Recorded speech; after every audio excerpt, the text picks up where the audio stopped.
Hmm. Seems like it's actually working. All right. I guess we'll just take it at that and figure we'll figure it out from there. Actually, they were question. All right, we'll go forward as if it's gonna keep on working. If I talk to myself this whole time, then so be it. This is Victor Perez, broadcasting live from deep inside the Matrix. And if you're listening to this, you are the Resistance. Do me a favor, let me know you can hear me in the chat section. Is there a chat section? Who knows? We're not going to worry about it. It appears that no matter what I try to throw on the new channel, it's getting flagged in the process.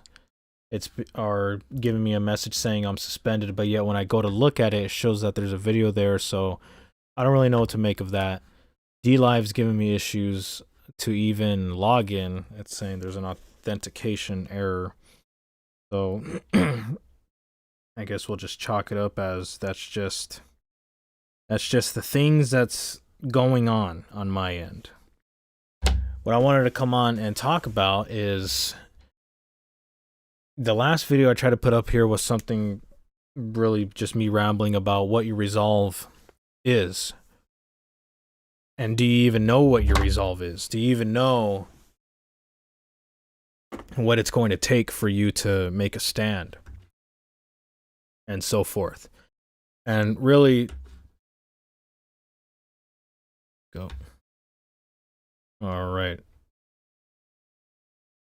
Seems to be working now. We'll say it is.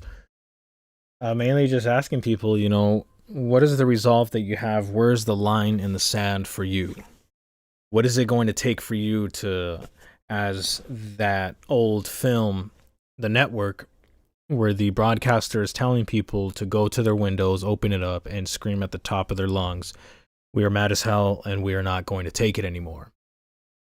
Where is it that you're going to put your foot down? We went through several months of absolute circus, and there's no other way to put it than just that, an absolute circus. For those of us that have done our research, we know that this enforcement of face coverings, face masks, face shields, and plexiglass screens, enforcement of constant sanitizing of everything is doing absolutely nothing but making things worse to people's health. It's making things worse all around.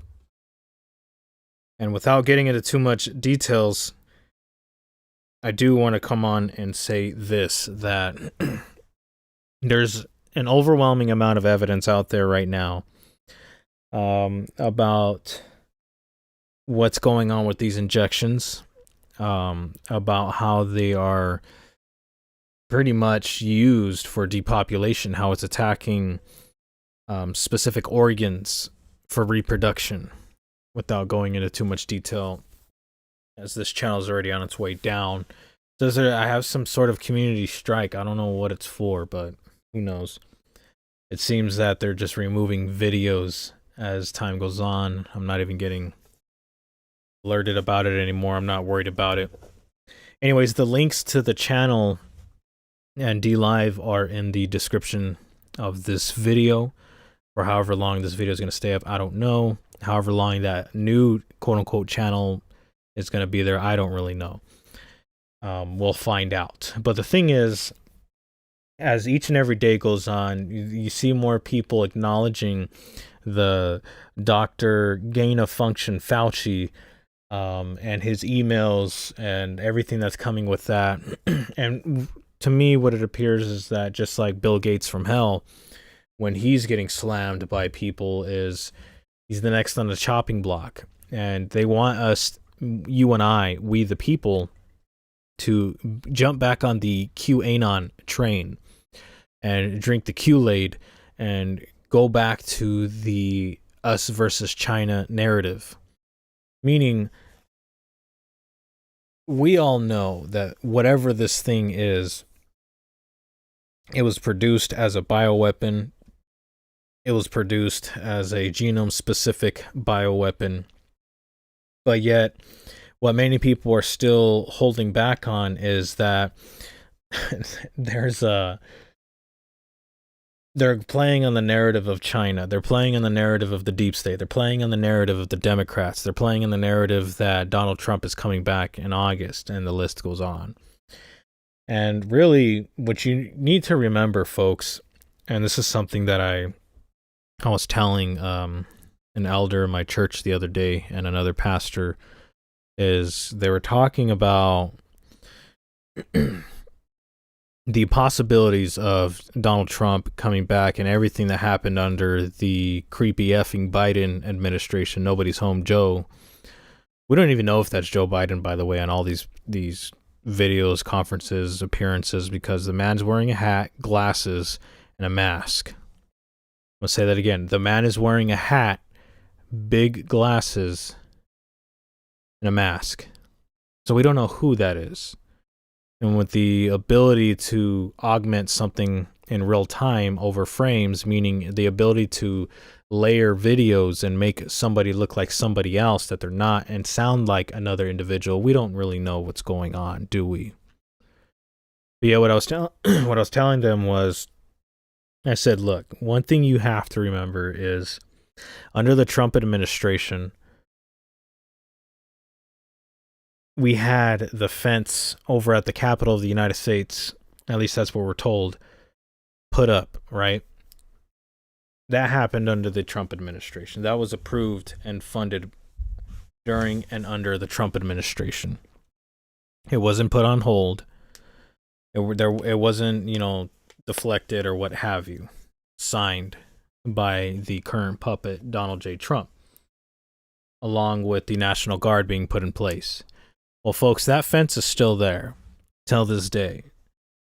Yes, the National Guard is getting whisked off and they're starting to break apart, but there is a huge bill that was just passed about a week and a half ago that literally dumps money, hundreds of millions of dollars, into the DC police. Not only that, an additional 200 million with the M, million dollars into a QRF for the Capitol Police, meaning a quick reaction force, not SWAT team,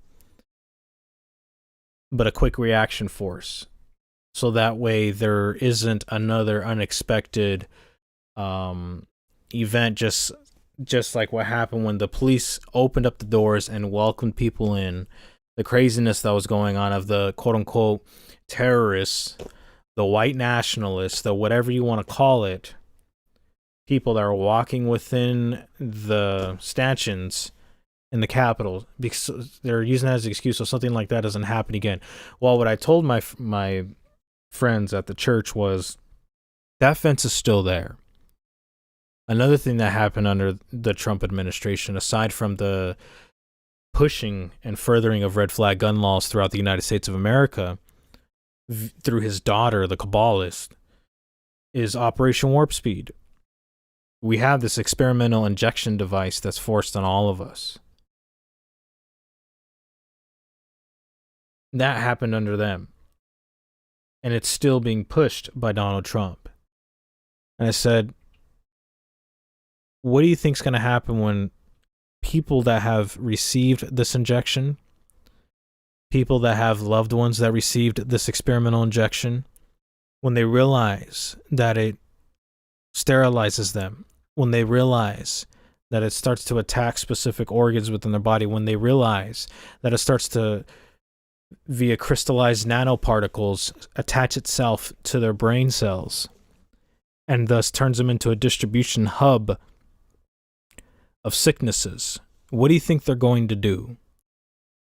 I told them, well, my friends, now that I have your attention, it's not the Democrats, it's not the Republicans, it's the international banking cartel, the satanic Kabbalists that are behind the scenes, that own all political parties, that own the corporations that develop the clothes you're wearing on your back, the food that you ate for breakfast, the food that you eat for lunch, the food that you eat for dinner.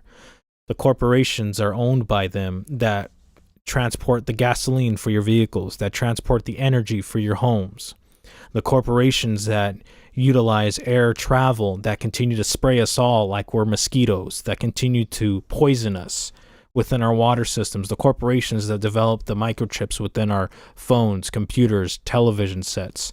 Those same corporations, it's not a monopoly, it's a duopoly. There's a day shift and a night shift. And I ended it with this. I said, those people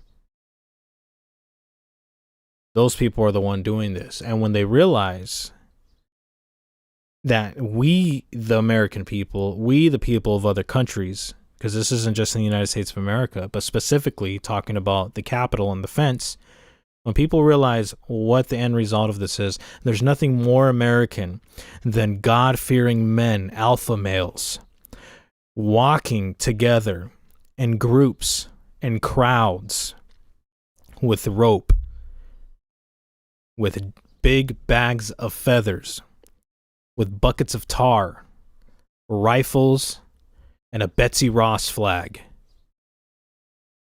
saying, we're not going to take it anymore, demanding justice, getting to the point of their lives when they realize that it was all a lie, when they realize that QAnon was all a lie, when they realize that Donald Trump was a Trojan horse, when they realize everything that they were told to believe was a lie. That's why the fence is still up.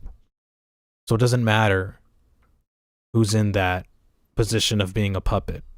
What matters is how we, the people, respond at a community level. What matters is what we do on a grassroots level and how we reach our neighbors, our communities, our cities, our counties, our states, and continue to gain momentum. It's up to we, the people, folks, and we got to do it at a local level. Stop depending on machines by quote unquote voting for somebody, where all the data of these machines are ran through a central hub, not in Germany, but a central place known as Tel Aviv, Israel, the #1 homosexual destination in the world, stationary planet, flat earth, whatever you want to call it. Check out the description of this video. This was a test run. Do me a favor and share this wherever you can. We will continue to go forward, hopefully, on the new channel, specifically on DLive. DLive looks like they're giving me the privilege of doing stuff from my cellular phone, so we'll see how that goes from there. You can find me on Twitter at IamVictorPerez1. The Instagram page was taken down. You need to figure out what your resolve is, folks. Above all, in the middle of this madness, day by day, turn to God, turn to Jesus, and surrender every single day. This is Victor Perez, and if you're listening to this, you are the resistance. Take care and be safe, my friends.